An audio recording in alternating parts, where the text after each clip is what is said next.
혹시 계획을 빼곡히 세운 날일수록 이상하게 몸은 더 안 움직인 적 없어요? 저는 이걸 극단적으로 해봤던 시기가 있었는데 시간 관리를 너무 잘하고 싶어가지고 하루를 10분 단위로까지 쪼개본 적 있었어요. 근데 그 계획표를 완성한 만족감만 컸지 정작 하루는 계획대로 1도 안 굴러가더라고요. 근데 진짜 재밌는 건 오히려 일하는 날을 줄이고 나서부터 하루를 훨씬 더 꽉 차게 쓰게 됐어요. 제가 주 7일 내내 일하던 때보다요. 오늘은 그 이야기를 할 건데요. 우리가 실패를 하는 거는 계획을 안 세워서가 아니라 오히려 계획을 세웠기 때문일 수 있다는 거. 그리고 제 시간표를 어떻게 거꾸로 짰더니 달라졌는지 오늘 영상에서 다 알려드릴게요. 먼저 한 발 물러나서 생각을 해볼까요? 우리는 시간표를 스스로 짜본 적이 거의 없을 거예요. 초등학교, 중학교, 고등학교 이것만 해도 12년 동안 시간표는 늘 누군가 짜줬어요. 1교시는 국어, 2교시는 수학, 점심시간에 몇 시고. 그래서 우리는 이 칸을 채우는 사람이 아니라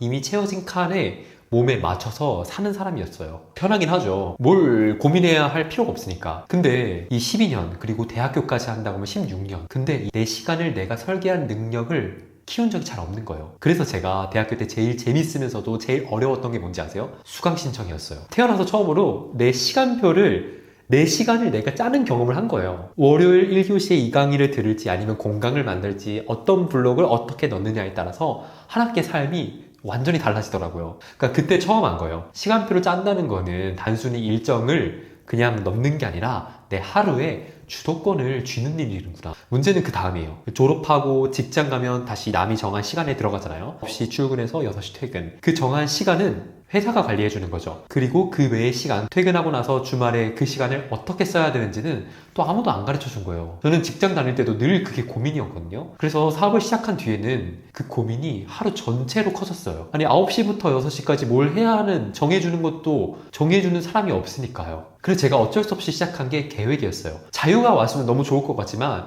완벽하게 관리를 해야 되는 거예요, 저 스스로. 그게 그래서 아까 말한 10분 단위로 한번 계획표를 또 짜본 거예요. 근데 여기서 첫 번째 함정에 빠집니다, 제가. 완벽한 계획을 세우려고 하면 어느 순간 계획을 세우는 것 자체가 일이 돼버려요. 그러니까 제가 하루를 10분 단위로 쪼갠다고 한번 생각을 해보세요. 이 일이 10분일까 20분일까, 이동 시간은 얼마나 걸릴까, 밥 먹는 시간은 얼마나 걸릴까, 이거를 다 맞추려다 보면은 계획표를 만드는 데만 한두 시간이 그냥 날아가 버립니다. 그리고 다 만들고 나면은 이게 이상하게 뿌듯함이 밀려와요. 바로 이 뿌듯함이 큰 함정입니다. 우리 뇌는 계획을 세우는 순간 이미 그 일을 어느 정도 해낸 것처럼 착각을 합니다. 정말로 착각을 많이 해요. 운동을 30분 한 성취감이랑 운동 계획을 30분 짠 성취감이랑 뇌 안에서는 이게 비슷하게 처리가 되거든요. 그러니까 계획을 화려하게 짠 날일수록 몸이 더 안 움직입니다. 마음속에선 이미 끝낸 일이니까 계획이 실행의 워밍업이 되는 게 아니라요, 실행의 대체제가 돼버리는 겁니다. 두 번째 함정은 더 근본적인데요. 우리가 계획을 세우잖아요. 미래의 나를 지금의 나보다 훨씬 대단한 사람으로 상상을 합니다. 계획표 속에 나는 아침 5시에 벌떡 일어나고 딴짓 안 하고 컨디션도 항상 최상이죠. 근데 현실의 나는 알람을 3번 정도 끄고 밥 먹고 나면 너무 졸리고 예상치 못한 일이 계속 끼어듭니다. 특히 이 10분 단위처럼 촘촘한 계획이 있잖아요. 여백이 아예 없으면요, 그냥 하나 어긋나는 순간 도미노처럼 뒤로 무너지고 어떻게 생각하게 되는지 알아요? 오늘 망했으니까 내일부터 이렇게 된다니까요. 그러니까 완벽한 계획일수록 더 쉽게 깨지는 이유가 바로 이겁니다. 깨질 여유 자체를 안 남겨놔서 그런 거예요. 그러면은 계획 자체를 안 짜면 될까요? 저는 그것도 해봤어요. 계획이 문제라면은 그냥 정해두지 말고 그냥 닥치는 대로 부딪혀보자. 근데 여기에는 또 반대쪽에 함정이 있어요. 바로 분산이에요. 제가 일을 하다 보면은 해야 할 일이 정말 많잖아요, 우리가. 근데 그게 딱 정해져 있지 않잖아요. 그러면 하루가 너무나 또 분산이 됩니다. 이것도 급한 것 같고 저것도 해야 될 것 같고 결국 하나 제대로 못 끝내고 그냥 하루가 지나가 버려요. 물론 처음에는요, 우당탕탕 하는 게 되게 자연스러워요. 완벽한 계획이 없으니까요. 이게 일에는 정답이 없으니까요. 일단 여기저기 부딪혀보면서 배우는 게 맞습니다. 저는 이걸 절대 부정하는 게 아니에요. 문제는 계속 우당탕탕이면 안 된다는 거예요. 어느 순간부터는 그 혼란 속에서 뼈대를 세워야 됩니다. 그런데 저는 이 뼈대를 완전히 뚱한 방식으로 세우려고 했어요. 더 많이 일하는 걸로요. 한동안 저는 주 7일을 일했었거든요. 그냥 쉬는 날 없이 매일매일 일했어요. 왜냐면 빨리 성과를 내고 싶으니까. 그리고 이게 솔직히 말하면은 일론 머스크의 영향이었는데, 일론 머스크가 일주일에 뭐 100시간 넘게 일한다는 얘기를 듣고 저도 그렇게 하면은 남들보다 빨리 성공하겠지 하고 생각을 한 거예요. 더 빨리 가고 싶은 거죠. 그 마음 자체는 나쁘진 않은데, 근데 결과는 오히려 정반대였어요. 제가 주 7일을 일하면 머릿속에서 나는 계속 일하는 사람이야 라는 생각이 깔리잖아요. 그리고 오늘 안 해도 내일 하면 되고, 이번 주 안 해도 다음 주 하면 돼. 이런 식으로 생각을 하는 거예요. 그러니까 이게 무슨 말이냐면요, 마감이 없이 계속 일을 하는 거예요. 재밌는 게 마감이 없으니까 아침에 늦게 일어나고 일하기 싫어서 자꾸 미루고, 그 사이에 유튜브 보고 쇼츠 보면서 시간을 그냥 흘려보내더라고요. 분명 하루 종일 일한 것 같은데 돌이켜보면은 별로 한 게 없는 거예요. 그때는 이거를 그냥 모르고 그냥 계속 그냥 책상에 앉아 있었어요. 근데 제가 이걸 찾아보니까 이걸 설명하는 법칙이 있더라고요. 파킨슨 법칙이라고. 일은 그 일에 주어진 시간을 꽉 채울 때까지 계속 늘어난다는 거예요. 1시간이면 될 일도 하루가 주어지잖아요. 그러면은 하루 온종일 걸리는 거예요. 1시간짜리 일인데요, 6시간이 주어져요? 그러면 6시간 동안 일을 하는 거예요.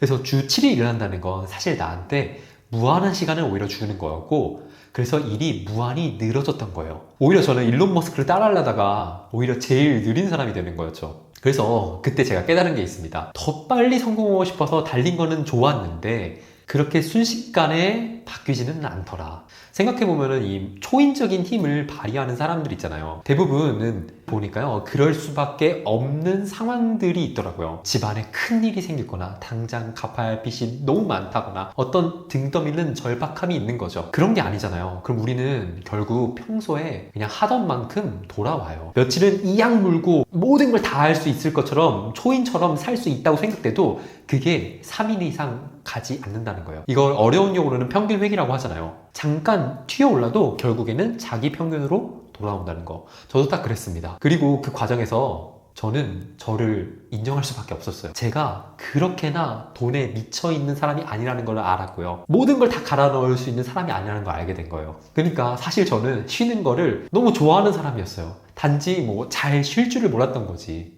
이걸 인정하는데 꽤 오래 걸렸거든요. 머스크처럼 못 사는 내가 게으른 줄 알았어요. 근데 그런 게 아니더라고요. 그냥 저한테 맞는 방식이 따로 있었던 거예요. 그리고 저는 다시 시간표를 만들기 시작했어요. 이번에 완전히 다른 방식으로요. 어떻게 했는지 두 가지 알려드릴게요. 첫 번째, 이번에는 시간표를 거꾸로 짰어요.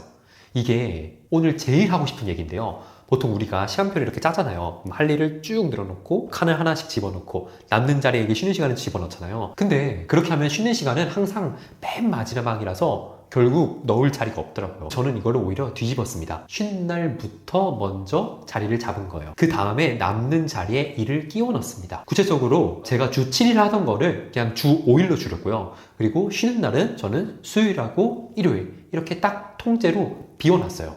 그래서 일요일은 그렇다 쳐도 왜 하필 뭐 수요일이냐? 저는 월요일부터까지 쭉 이어지는 그 중간에 한번 딱 끊어주기 위해서인데요. 수요일날 한번 쉬면은 이 월화 언덕이 끝나고 목금토 언덕이 새로 시작되는데 그때 어떤 긴 언덕 하나가 아니라 그냥 짧은 언덕을 두 개 지나가는 느낌이 들더라고요. 그랬더니 좀 신기한 일이 벌어졌어요. 제가 7일 일하던 걸 당연히 이틀을 쉬니까 쉬기 전날인 화요일하고 금요일이 되잖아요. 효율이 그렇게 많이 올라가더라고요. 내일 쉰다고 생각하니까 오늘 끝내야지 하는 이 마감 효과가 확 올라가요. 억지로 의지를 막 짜낼 필요가 없이 마감이 그냥 저를 쭉 밀더라고요. 그리고 이 마감 효과를 저는 하루 단위로 만들어 봤거든요. 어떻게 했냐면은 제가 일을 자꾸 질질 끌면서 안 끝내요. 그러니까 퇴근을 안 하는 거죠. 그래서 퇴근이라는 시간을 설정해 두고 요가를 끊었습니다. 마침 저희 사무실 앞에 요가 학원이 있더라고요. 그래서 저녁 수업을 등록해 놓으니까 저는 무슨 일이 있어도 그때까지 사무실을 나가야 돼요. 수업에 늦으면 안 되잖아요. 그랬더니 어떻게 됐는지 아세요? 당연히 그 마감이 생기니까 퇴근 전까지 정말 초인적인 힘이 나옵니다. 아까 초인적인 힘은 절박함이 있어야 나온다고 했잖아요. 근데 제가 뭐 큰 빚을 갑자기 지려고 하는 것도 아니고 억지로 만들려고 해도 잘 못 만들겠는 거예요. 근데 이런 작은 마감 하나가 제가 심을 수 있는 거더라고요. 그래서 여기서 중요한 게 있는데 제 의지로 뭐 6시에 꼭 끝내야지 하고 다짐을 하는 게 절대 아니라는 거예요. 안 끝낼 수 없는 상황을 바깥에다가 만들어 놓는 거예요. 이게 바로 판을 짠다는 거예요.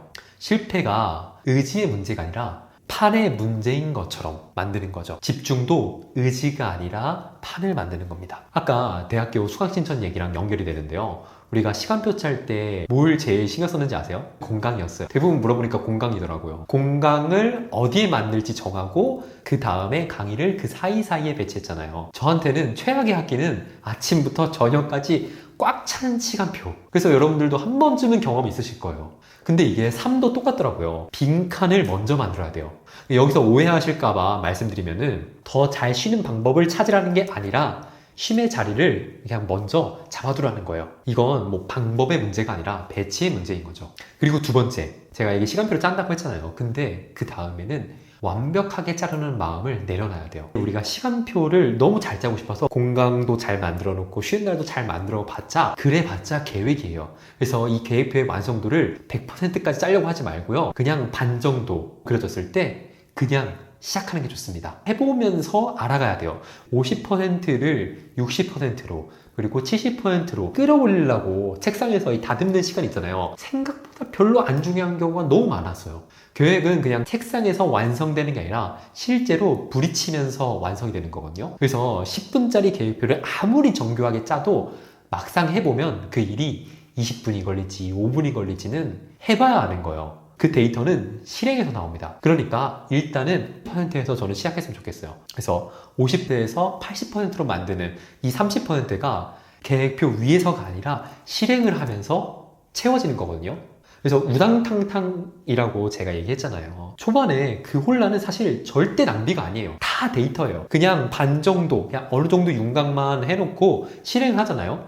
부딪히면서 아 이건 되는구나, 아 이건 안 되는구나 하는 게 쌓이는 거고 그게 모여서 진짜 내 삶의 뼈대가 세워지기 시작합니다. 그러니까 순서가 반대인 거예요. 완벽한 계획이 실행을 만드는 게 아니라 어설픈 실행이 쌓여서 계획을 만드는 거예요. 제가 아까 일론 머스크처럼 못 살아가지고 되게 좌절을 했다고 했잖아요. 근데 알고 보니까 정반대에 사는 사람도 있더라고요. 아마존의 창업자 제프 베이조스는 아침 시간을 일부러 텅 비워두고 중요한 결정은 또 하루에 3개만 내린다고 해요. 그래서 제프 베이조스 같은 경우는 10시까지 일을 안 하는 거예요. 그것도 너무 저한테는 충격적이었어요. 한쪽은 시간을 잘게 쪼개고 한쪽은 아침을 그냥 통째로 비워놓고 완전히 정반대잖아요. 근데 이 둘의 공통점이 있었어요. 바로 남이 짜준 시간표가 아니라 자기가 이 판을 짠다는 거예요. 저도 그때 아는 거예요.